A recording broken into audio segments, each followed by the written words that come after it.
Nós estamos de volta com o programa Eclésia, hoje esclarecendo as dúvidas que chegaram até nós através de e-mails e de telefonemas. E se você está em casa com alguma dúvida, alguma questão, até sobre os assuntos que a gente está falando hoje ou de outros programas, escreve pra gente, está passando o nosso e-mail aí na tela, a gente vai ficar muito feliz de poder receber o seu comentário. Afinal, né, Padre Guido, esse programa é feito para cada um de vocês que estão aí em casa nos vendo. Padre, antes da gente entrar num outro tema, uma última perguntinha sobre o purgatório.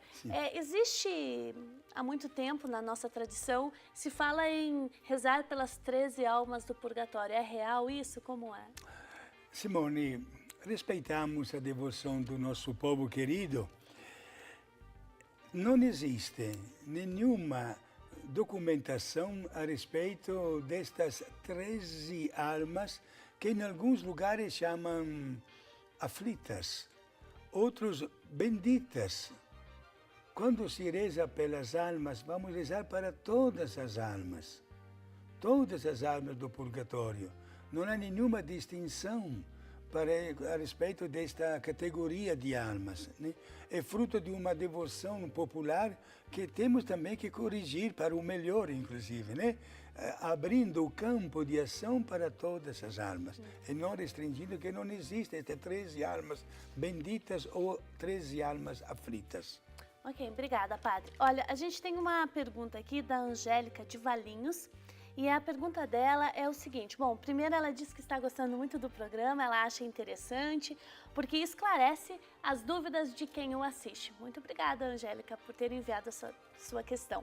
E ela tem duas questões. A primeira, ela pergunta se é pecado ter relação sexual antes do casamento. Por que a igreja fala? Que valor existe por detrás disso? Sim. A castidade é uma virtude e também uma obediência a uma lei de Deus. Ter relações íntimas fora do casamento significa, em primeiro lugar, ferir a dignidade da pessoa humana, porque uma pessoa vive naquele momento uma experiência de vida que não lhe pertence. Usamos logo a palavra clara, é uma falsidade ideológica, porque vive um estado de vida que não lhe pertence, não é uma pessoa casada. Mas alguém logo poderia dizer, mas padre, mas vão casar. Então aguarde que vão casar, porque nós podemos dar a volta no mundo inteiro e não encontraremos nenhum engenheiro, nem da Cochinchina ou de outro país por aí, que construa um prédio começando pelo segundo andar. Primeiro as estacas, depois se constrói.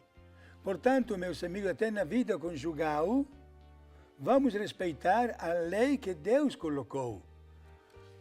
Inclusive, não vamos fazer uma crítica ou criar uma amargura em ninguém. Mas quantas jovens chegam ao altar de branco e não são virgens? Por que esta falsidade ideológica?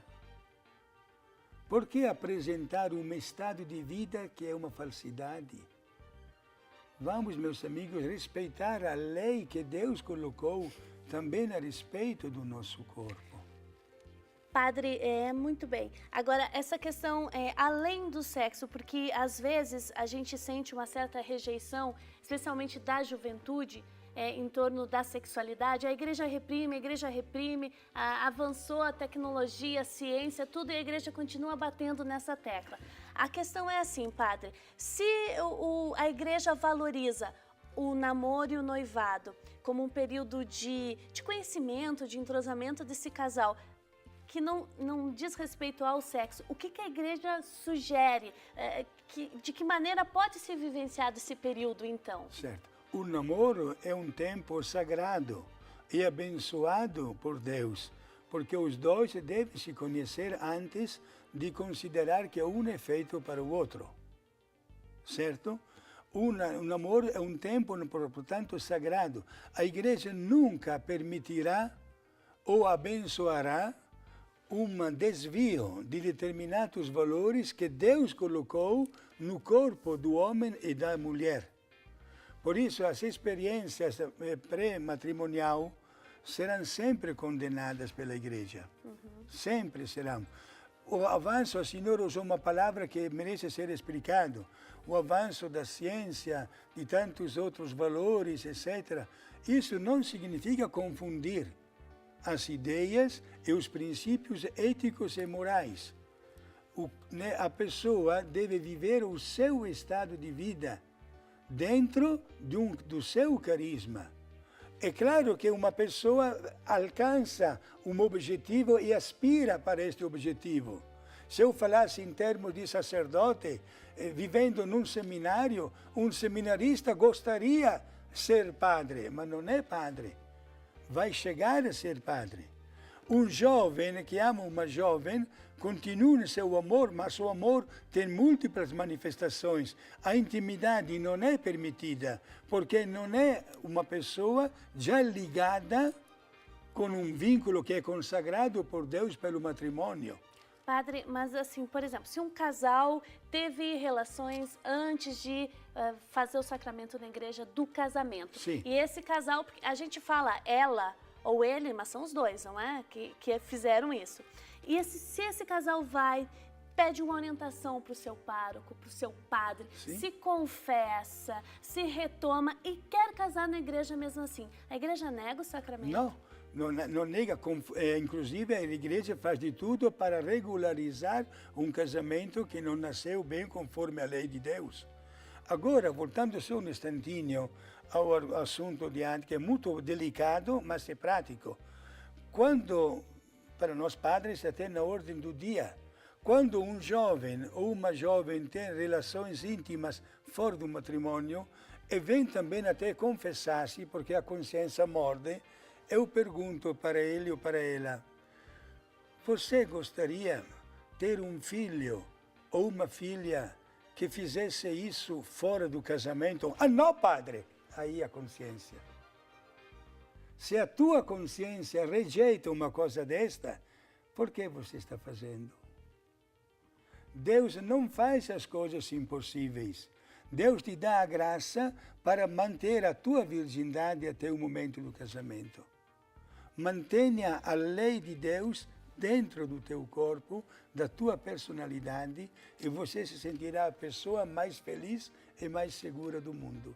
Está certo, Padre Guido. E a Angélica pergunta também, a confissão com o padre, não, na verdade ela diz o seguinte, a confissão só pode ser feita com um padre e na igreja, ou pode fazer individualmente em casa? Eu creio que a Angélica queira dizer, se você na sua casa quer fazer seu ato de arrependimento, de pedido de perdão, você pode fazer ou só na igreja com o padre? Entendi. É Angélica? Isso. Ok, Angélica, presta bem atenção.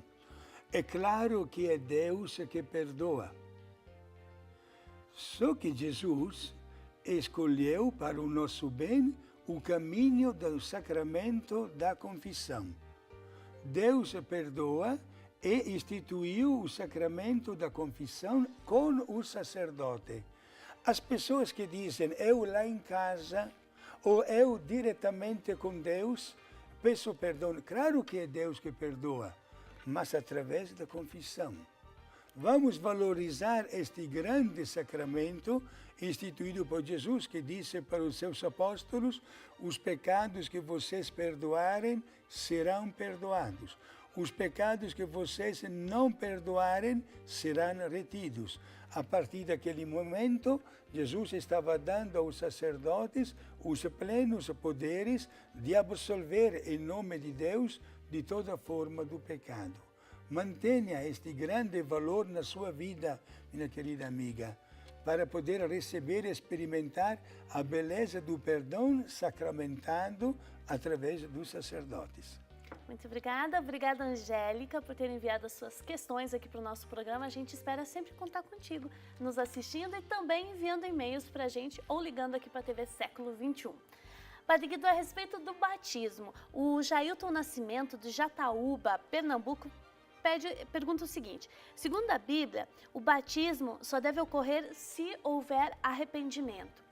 Sendo assim, por que as crianças são batizadas? Porque toda criança vem ao mundo carregando dentro de si as consequências de um pecado que os nossos primeiros pais fizeram, chamado original, porque foi cometido na origem da humanidade. E este pecado é lavado única e exclusivamente através do batismo. Quando nós recebemos o batismo, nós começamos a vida da graça de Deus, sabendo que o batismo gera 4 grandes efeitos. É tirada a mancha deste pecado original e, em caso de batizado de pessoa adulta, o batismo é válido como uma confissão, isto é, são perdoados todos os pecados.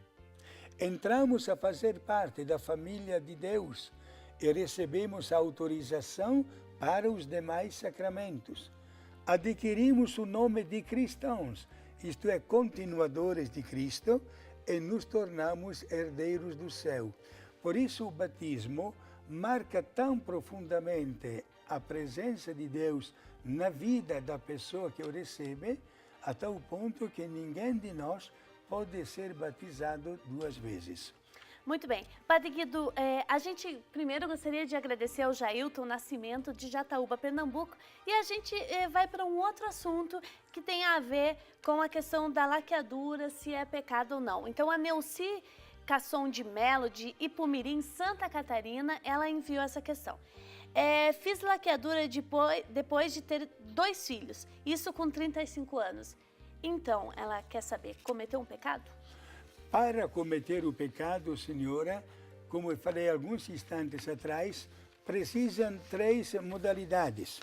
Que a matéria seja grave, o assunto que se faz seja grave, que haja pleno conhecimento da vontade da pessoa e aplique a sua vontade em querer fazer. Se eu faço qualquer coisa que não estou ciente, imaginamos que alguém tenha o defeito de levantar de noite, por exemplo, sonâmbulo, indo para cá e para lá, e acaba até criando um problema. Quando se acorda, é o quê? Eu fiz isso, mas de jeito nenhum. Não é pecado porque não tem pleno conhecimento do que está fazendo. Certo? O pecado existe quando se tem o pleno conhecimento e se dá a adesão. Isto é, se quero mesmo fazer. A senhora está perguntando, fez pecado? Se a senhora não sabia, é claro que não cometeu pecado. Agora, mas padre, eu fiquei sabendo que a laqueadura é pecado. Claro. Se a senhora hoje não pode mais voltar para trás, procure, porém, aconselhar outras pessoas a não fazê-lo.